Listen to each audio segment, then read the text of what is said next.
diz assim a palavra do Senhor: Ora, Elias de Tisbe, em Gileade, disse a Acabe: Juro pelo nome do Senhor, o Deus de Israel a quem sirvo, que não cairá orvalho nem chuva nos anos seguintes. E certo, mediante a minha palavra. Depois disso, a palavra do Senhor veio a Elias, dizendo: Sai daqui, vai para o leste e esconde-se, perto do riacho de Querite, e ali a leste do Jordão. Você beberá do riacho, e eu já dei ordem aos corvos para o alimentar. E ele fez o que o Senhor lhe tinha dito. Foi para o riacho de Querite, a leste do Jordão, e ficou lá. Os corvos lhe traziam pão e carne de manhã e de tarde, e ele bebia a água do riacho. Essa palavra é bastante conhecida da gente. Depois de Elias ter profetizado, dizendo a Baal que não viria chuva sobre a terra, justamente por causa da incredulidade, por causa da adoração de Baal a Baal. Não, Elias disse a Acabe, não confunda. Elias lançou uma palavra sobre Acabe e disse: Acabe, não vai cair chuva, nem orvalho, não vai cair sequer uma gota d'água. E talvez você me pergunte: Raulson, por quê? Por conta da idolatria do povo naquele tempo. Acabe toma para si uma mulher chamada Baal, Acabe, Jezabel. Calma, vai dar certo. E Acabe toma para si uma mulher chamada Jezabel, e por conta do costume dessa mulher de adorar outros deuses, ela traz para o povo a adoração a Baal.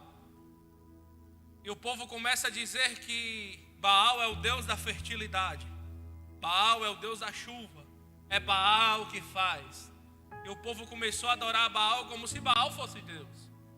E rapidamente as pessoas se esqueceram do que Deus fez e trocaram o lugar de adorar.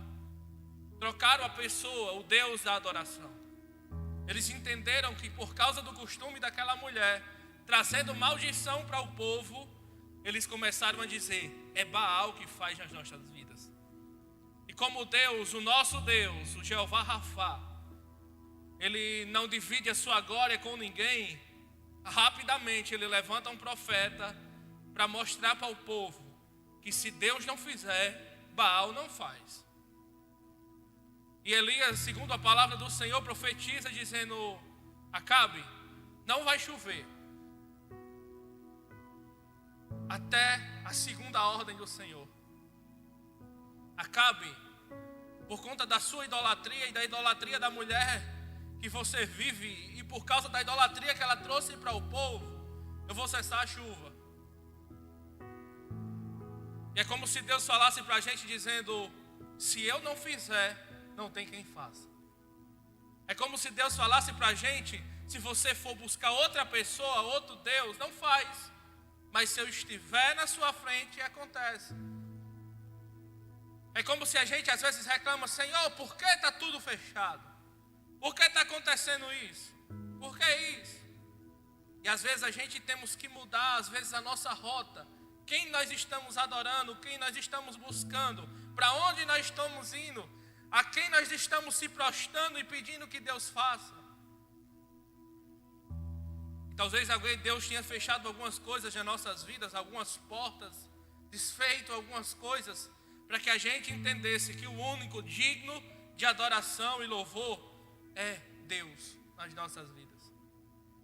Talvez Deus tenha fechado algumas oportunidades para a gente, alguns projetos, algumas outras coisas que nós planejamos, dizendo para nós: eu sou o único centro da adoração.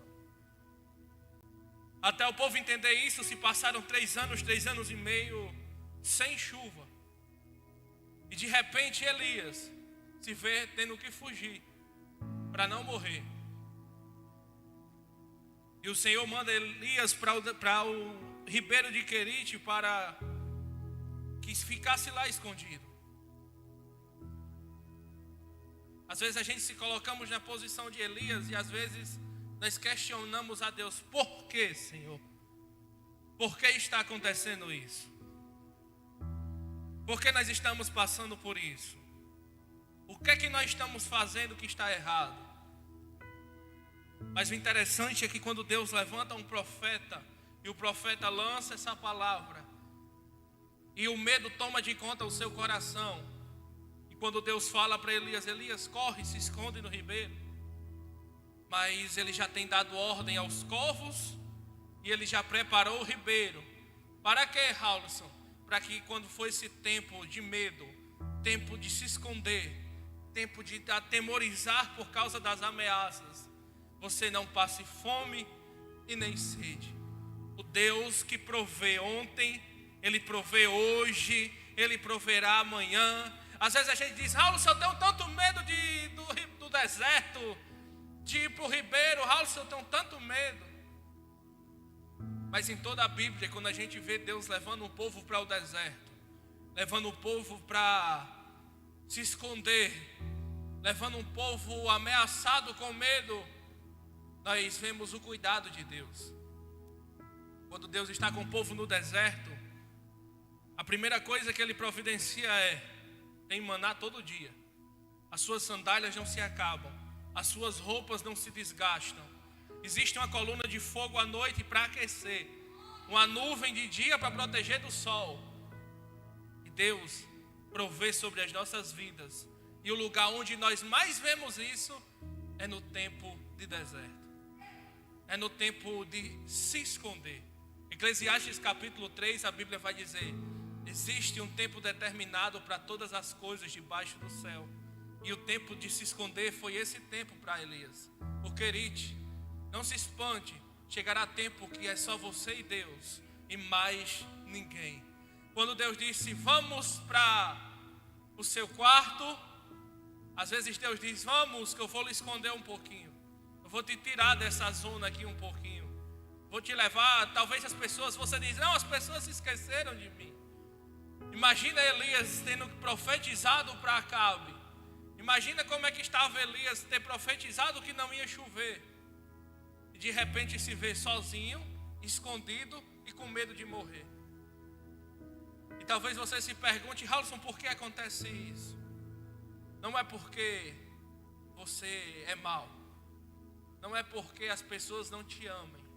Não é porque as pessoas não sentem falta de você.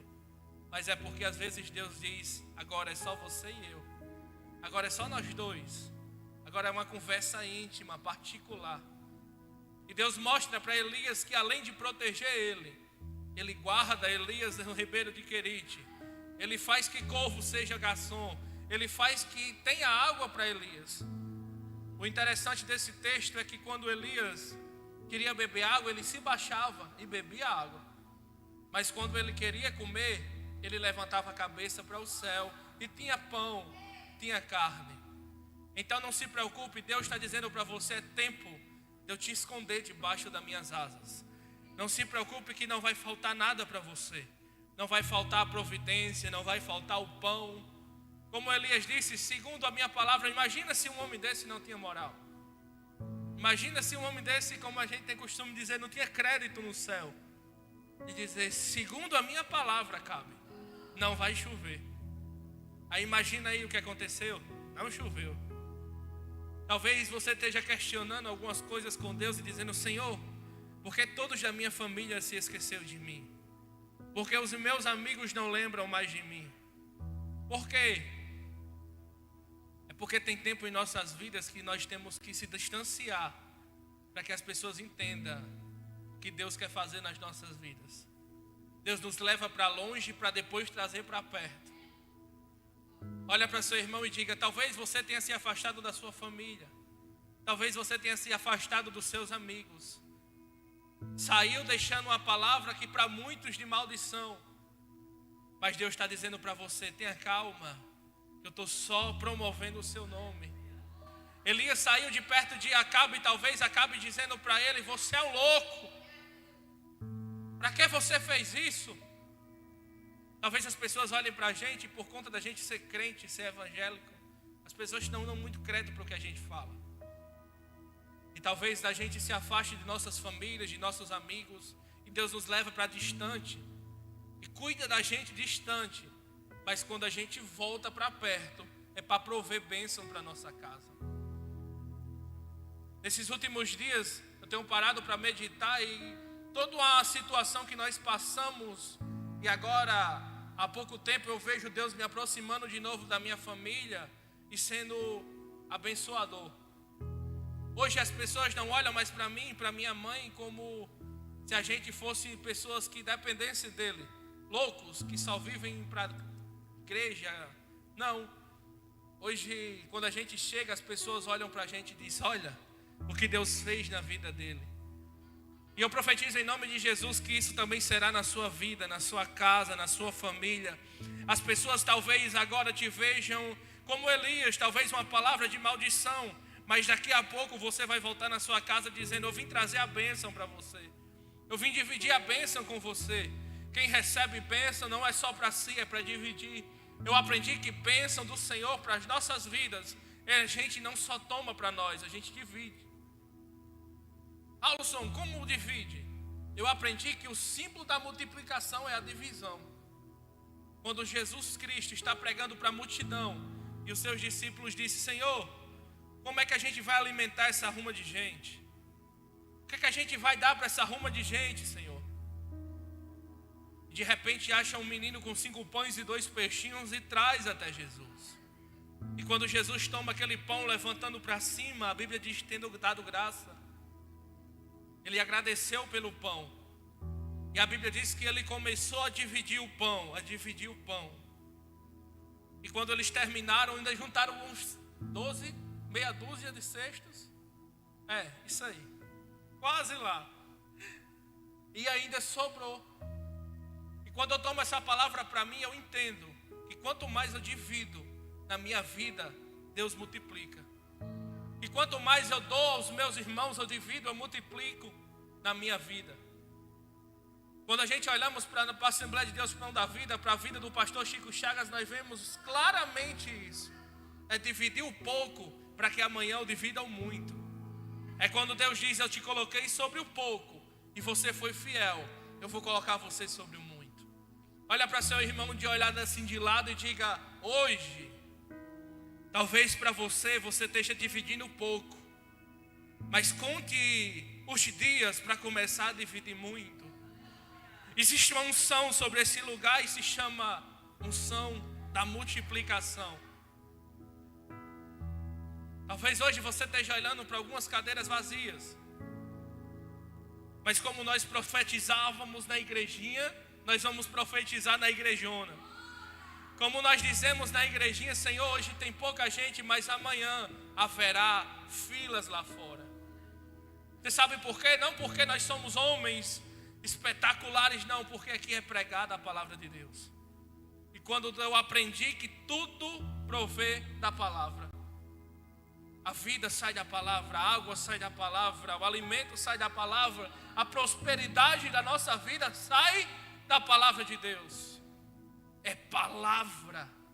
Se não crescer pela palavra, é crescimento estranho. Se o fogo não partir da palavra, não é fogo. Elias, o mesmo que derrotou os profetas de Baal, de Azerá, a primeira coisa que ele fez no monte foi restituir o altar. Elias nos ensina que em altar que desce fogo de Deus, não pode ser dividido com fogo estranho. Altar onde Deus está, o fogo estranho dura pouco, bem pouquinho. Mas quando chega a palavra, olha para seu irmão e diga: a nossa mente se abre. Nós começamos a se arrupiar. Nós começamos a entender que Deus chegou no negócio.